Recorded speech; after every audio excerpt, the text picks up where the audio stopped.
Good morning, everyone. My name is Mitoma Griotti, and I would love to help you remove fear-related compromises from your life so that you can experience and achieve all your goals and aspirations. If you have any questions during our time together, please feel free to post them, and I will do my best to respond quickly. So, let's start by distinguishing between anxiety and fear. Fear as a concept might seem like a similar sensation to anxiety, but it's generally considered that anxiety is used to define an ongoing sense of disease or worry about areas of life that may not present themselves as immediately threatening. Fear is what you feel in a scary situation, a sudden, jolting, and debilitating reflex response. Anxiety is less noticeable, recurring, and ultimately can prove to be quite a bit more problematic in the way it interferes with everyday life. The impact both fear and anxiety can have on all areas of life, however, is huge. And it's not until we do a little reflection and introspection that we realize that anxiety is a compilation of fears we are unable to acknowledge and effectively express when they present themselves. Over 40 million people in the US alone suffer from anxiety-related disorders, according to the Anxiety and Depression Association of America. This means that 18.1% of the adult population will experience overwhelming fear and dread associated with anxiety at some point in their life. So, what happens to your body when you're afraid? To begin with, let's talk a little bit about the physical aspect of the emotion of fear that we are all accustomed to experiencing at some point in life. The common observed sensation of fear occurs in response to an external stimulus and causes the amygdala in the brain to release a hormone called cortisol. Cortisol is also known as the fight or flight hormone and is what causes our bodies to respond unconsciously and in illicit anticipation of danger or attack from an external source. From the amygdala, cortisol then travels to every muscle in the body and causes them to activate and tense up in a fear response as the unconscious physical body prepares to protect itself from attack. Physically, cortisol increases the release of glucose in the bloodstream, primarily as a way to increase energy levels in immediate response to a dangerous stimulant.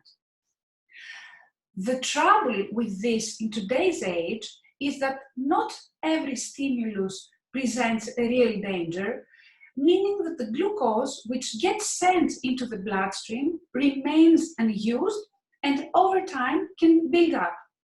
This is why stress, anxiety, and unprocessed fears can actually be the root of many physiological issues such as diabetes, cardiovascular disease, and more. Another function of cortisol is to assist the body to regain homeostasis after a period of stress, fear, or imbalance release of hormones. The trouble with this fight or flight reflex action in today's society is that the fears we have evolved to protect ourselves on have also evolved. Where once our ancestors were triggered to run in flight from immediate life-threatening predators, today's reality is not quite as dangerous. Cortisol is released in everyday situations which are not life-threatening. Dreading work meetings, anticipating losing a loved one, or worse of all, public speaking. Our bodies still respond to these situations in the same way, using excess amounts of energy as we enter into this protective mode. The human body hasn't learned to differentiate between the dangers of, say, getting hit by a car and failing in an exam. Both things elicit the same response in the brain, and as such, our bodies are overstimulated and flooded with unnecessary hormones. The result, unnecessary and unhelpful levels of stress. What's the lesson here? To first forgive our body for its evolutionary assumptions. It's not your fault that these responses have become routine. The reality behind our fear responses is that we must train our minds to react differently. To notice when you feel anxious, take an honest look at the situation, and then decide if your body's reaction to it is justified or not. This is the beginning of letting go of your fears. If we follow the guidelines and acknowledge the truth of our fears, noticing them for what they really are, we can begin to differentiate between rational fears versus those which are not. Usually, there'll be some form of sign letting you know if your reactions are exaggerated or not, and so it's essential to remain aware of your surroundings for this reason. Be conscious of your interactions with others during a period of the so-called fear. Are you creating tension where tension is not called for? Have you created rifts or noticed a shift in the positive energy of the interactions you used to take for granted? Get curious about your fears, and if you feel comfortable to do so, ask those closest to you to help you identify common patterns. Often, it's other people who notice our patterns first, and so if you're really struggling to do so, difficult as it may sound, it can help to talk. And here comes the question. Is it within your power to change? The answer to this question is yes, of course it is. The main problem is that this question often comes up during the power struggle between maintaining and releasing control of fear. Our own capacity to change is infinite, and it's vital that we access this potential if we are to truly start thriving. Notice if statements such as the following have become habitual to you. I am not capable. I'd love to, but I couldn't. That's not for someone like me. I am not able. If any of these sound familiar, you may need to change the inner dialogue that surrounds your fears. The most important thing to consider when you're seeking to let go of any fear is to fully acknowledge it for what it is and how it has formulated in your mind. Only by familiarizing yourself with the fear, you can hope to overcome it. The 5 steps to releasing fear are the following. Step 1, acknowledge the fear. Step 2, release the control surrounding it. Step 3, decide which action can be taken to overcome it. Step 4, take this action to make lasting change. And step 5, put all effort, energy, and concern into creating and maintaining that change. Simply writing this down, taking an objective look at the role fear has been playing in your life is the most effective and lasting way to make changes in how you perceive and deal with fear. How many of you have filled a fearful silence with excited, irrational speech or actions which don't actually help your goals? They neither fulfill your desires, nor do they solve or support your fears. Sometimes, sitting in silence with anxiety and fear can prove one of the most daunting tasks in the world, and this is precisely why it is so important. By allowing fear the time to settle. It becomes clear in our minds and we can more easily put things in place to combat it. This isn't an invitation to block it out and ignore it. The opposite is in fact true. Stillness forces us to deal with fears and start from a place of stable awareness to change them. Meditation is an excellent tool for this, as is mindfulness, breath awareness, or even just taking time to be by yourself in nature. So let's discuss these tools. The first step and a magic tool in controlling any stressful situation is to remember to breathe. It may sound obvious, but take a moment to consider it. Whenever we are faced with any kind of real or imaginary stressful situation, our breathing becomes shallow and short. So, by forcing ourselves to take a few deep and slow breaths through the nose, we are actually able to calm ourselves down in order to take a more impartial look at the situation we're facing. Breathing slowly works like magic and is a great thing to remember. Let's look at yoga and meditation as a tool now. Many people report feeling lighter and more themselves after practicing yoga and meditation. It's not just a fitness trend. There is so much to be gained from practicing yoga and meditation regularly that the mental health benefits often get forgotten in favor of the more immediately visible and obvious physical benefits. Many of these practices derived from ancient teachings spanning centuries of knowledge passed down from teacher to student, with the ultimate goal of realizing our true nature and calming the mind to prepare for a stable meditation. The good thing about this is that it allows us to cultivate a more stable foundation for all difficult emotions, not just fear and anxiety. From this stable base, we are less susceptible to succumb to the onset of fear and anxiety. It doesn't mean they won't occur, just that our capacity to deal with them just becomes stronger. One meditation technique that specifically benefits anxiety and fear more effectively than others is loving kindness meditation. It is exactly what you'd expect it to be.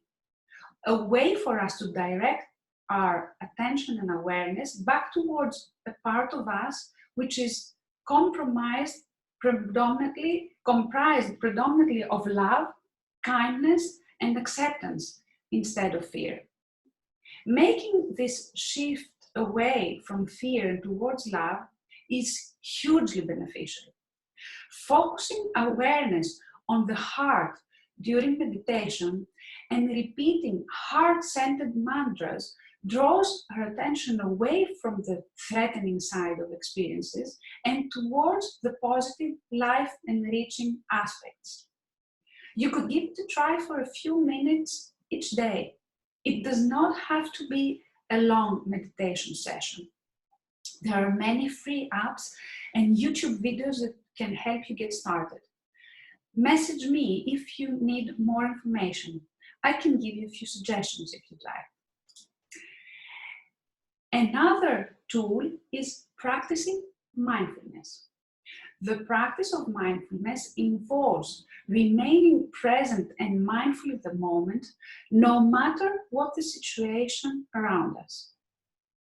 This is easier said than done, especially if you're used to letting the monkey mind take over and lead the way instead of sitting with emotions like fear and anxiety. You will find, however, that by just returning yourself to the moment and ensuring you remain present instead of drifting into imaginary thoughts and what ifs, you will begin to see your fears in a different light. Try following these steps. First, notice the way your body might react physically to external triggers. Figuring out our triggers in this way is crucial to gaining the freedom from fear and anxiety we all seek. An example would be your face turning red and your heart sweating when someone asks you a question and you have to speak in public. Or feeling lighthearted at the edge of a balcony because of your fear of heights.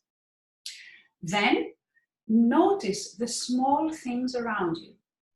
Beauty in nature, sounds in the distance, or basic bodily sensations we usually take for granted, like focusing to your breath, as we discussed before. This is mindfulness. This is becoming present.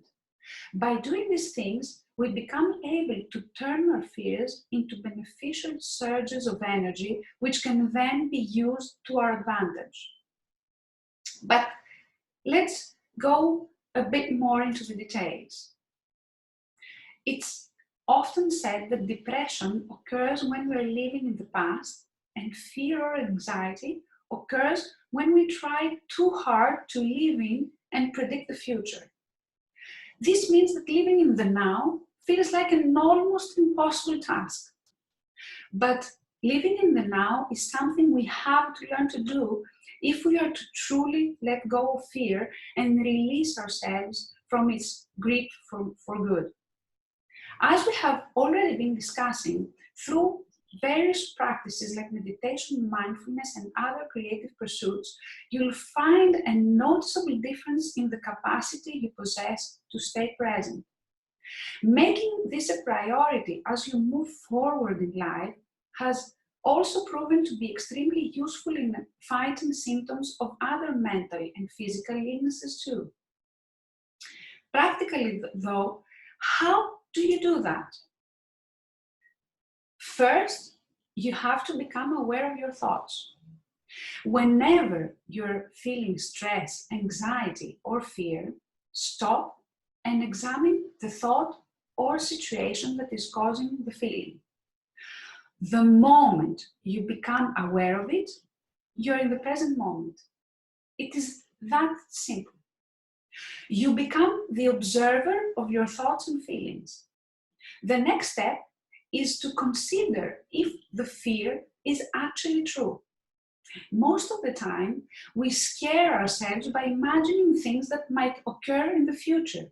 Most of them never will.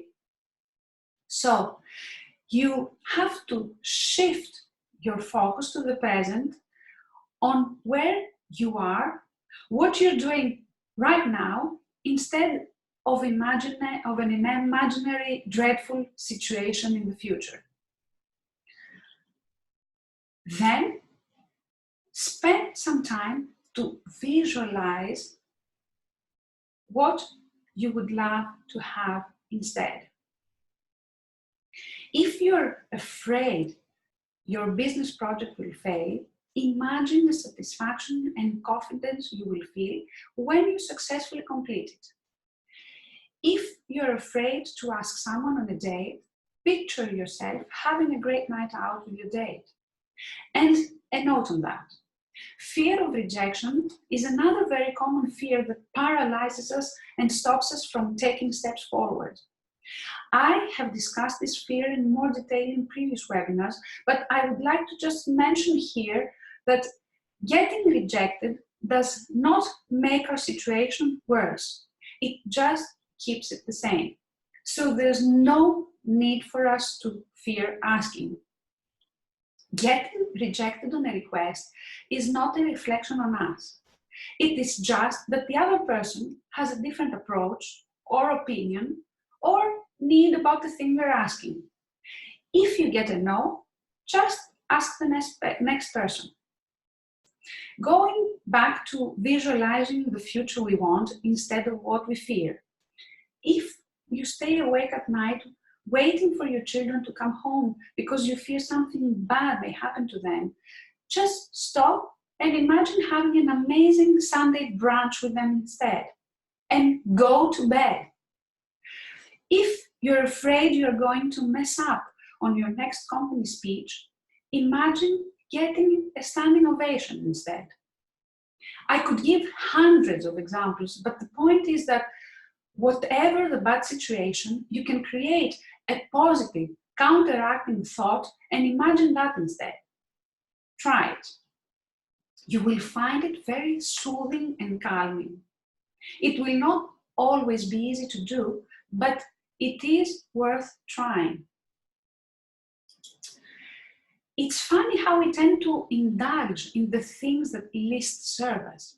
When it comes to fear, letting the imagination run away with us and staying in a negative cycle of fear-indulging habits is the main issue we find ourselves stuck in quite often.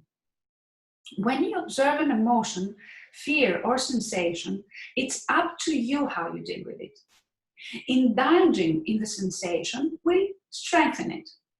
Allowing it more time and energy when you know it's damaging is probably the worst thing you can do. The hardest part of all this is that the only way through is to be strong and not let the thought take charge. Take note when you start feeling fear or anxiety and choose another outlet for it to be expressed and let go of the fear. Another trick is to cultivate the feeling of gratitude. Gratitude is a practice that, like meditation and yoga, can have a very powerful and immediate effect on us. The areas of the brain which activate during a practice of gratitude are the same places that are associated with the release of dopamine, the pleasure and happiness center of the brain.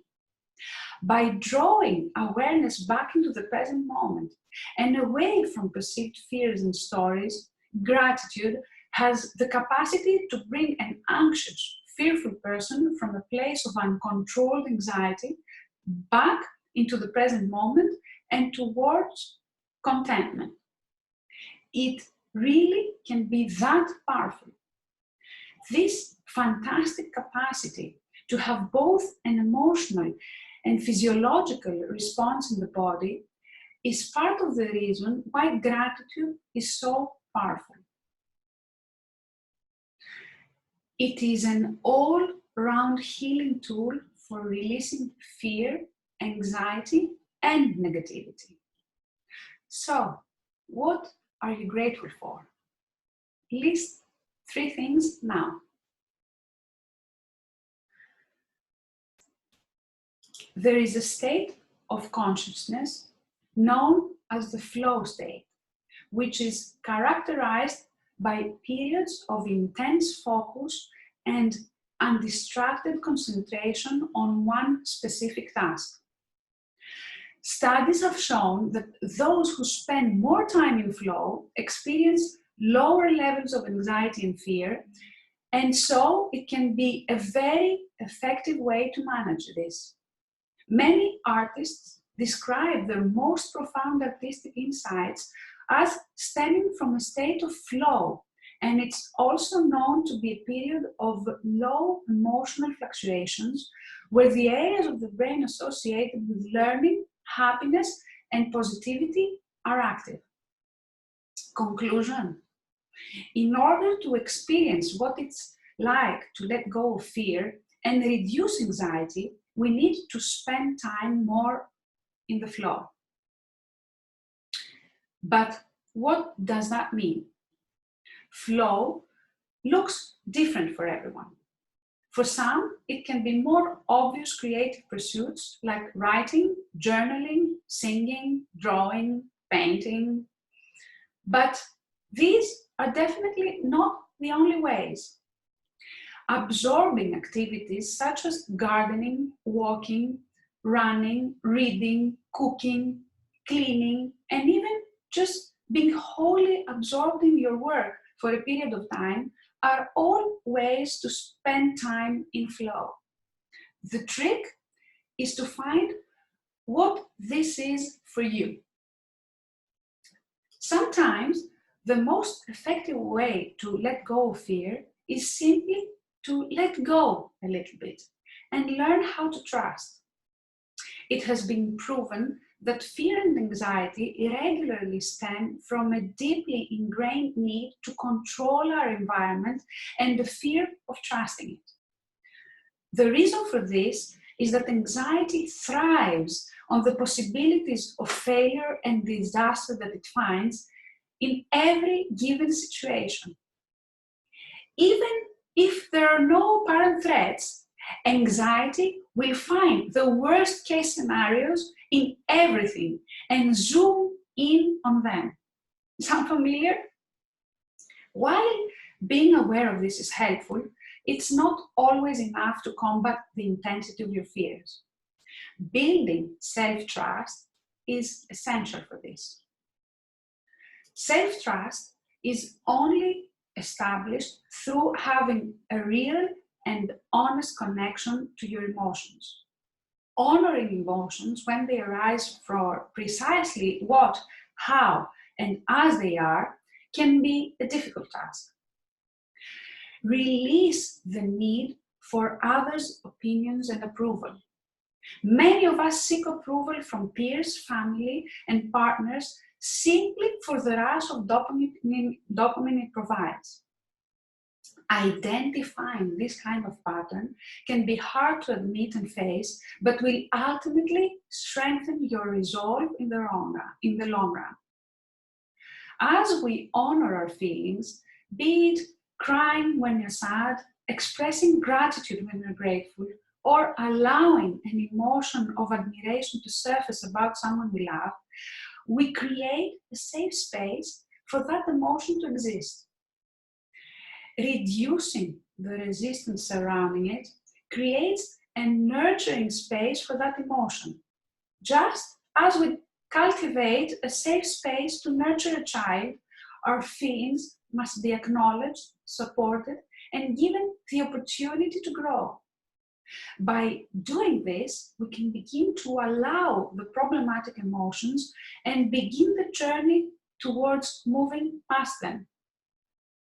In terms of fear, often just acknowledging the presence of the fear is enough to lessen its intensity.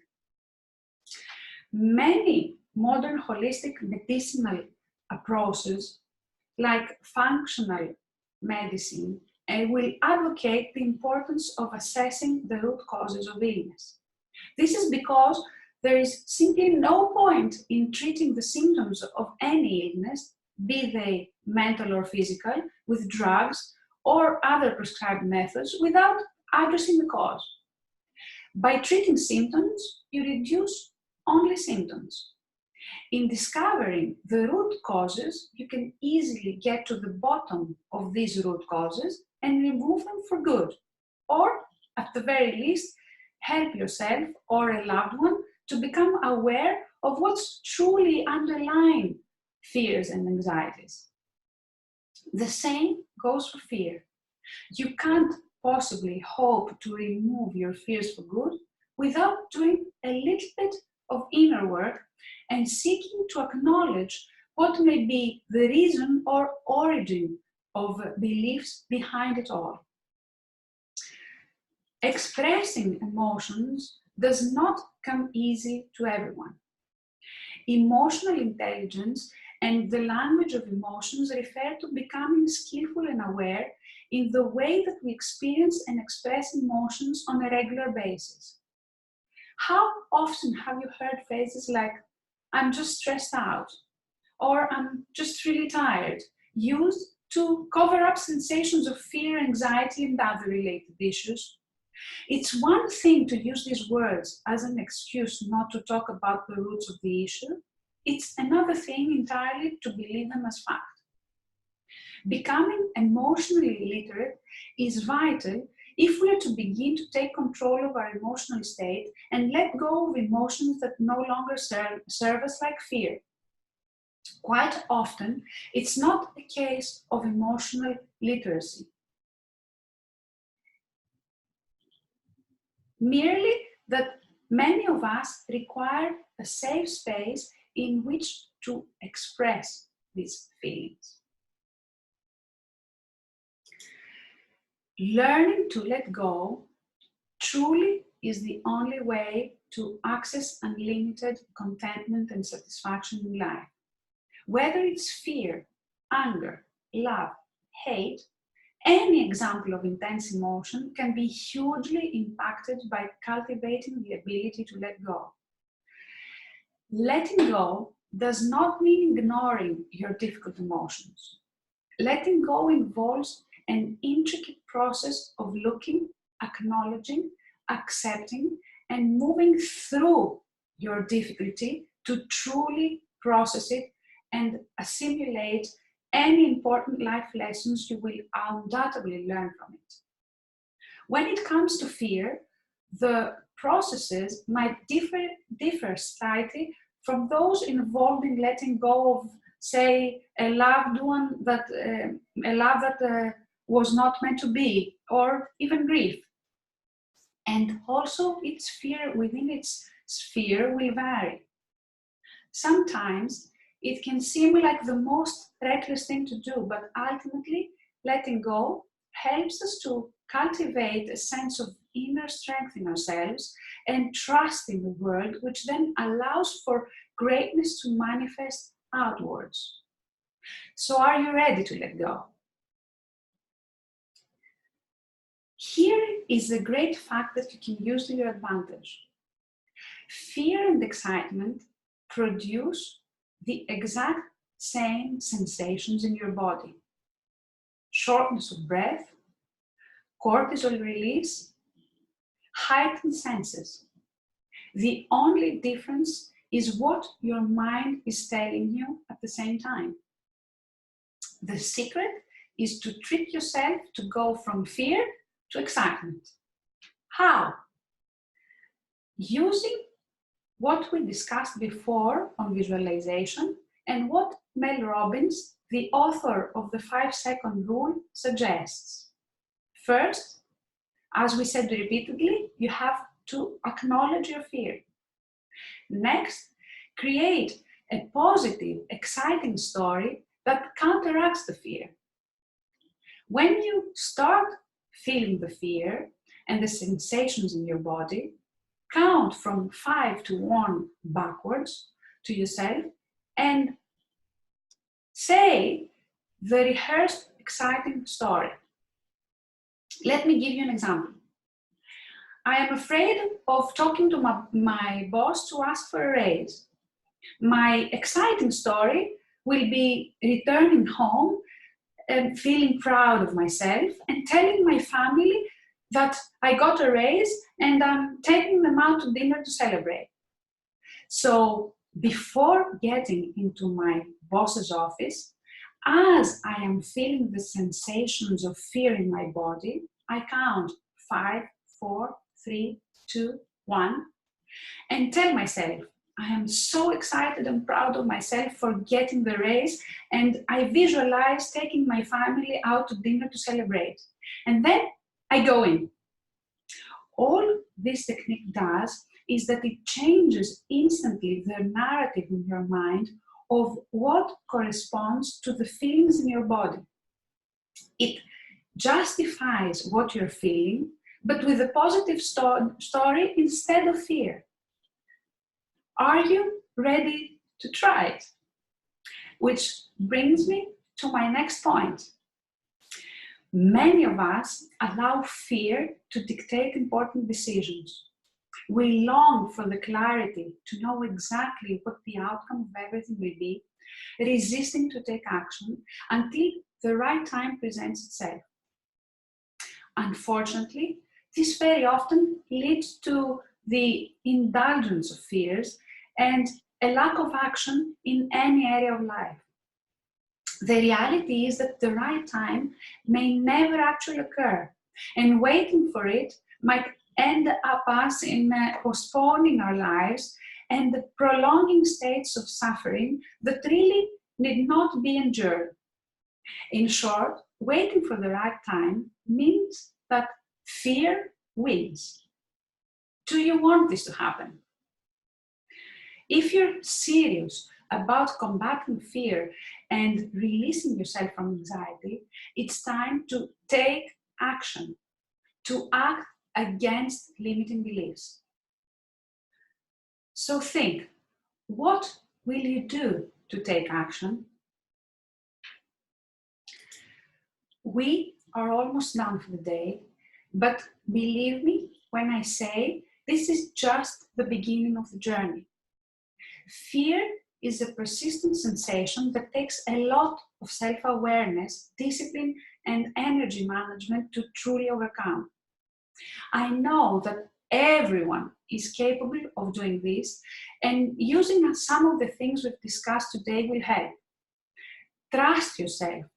Trust that fear will come and go, and will always be lurking on the horizon as a potential outcome. But know that you don't have to buy into it. You don't have to let it win. Feel the fear and do it anyway. This is my motto. The last few years, I have started living my life following this motto, and I have seen amazing results. This is how I have conquered my fear of public speaking, of feelings of not being good enough, of being judged and criticized, and not being perfect. Our fear, as we discussed today, is usually just our minds.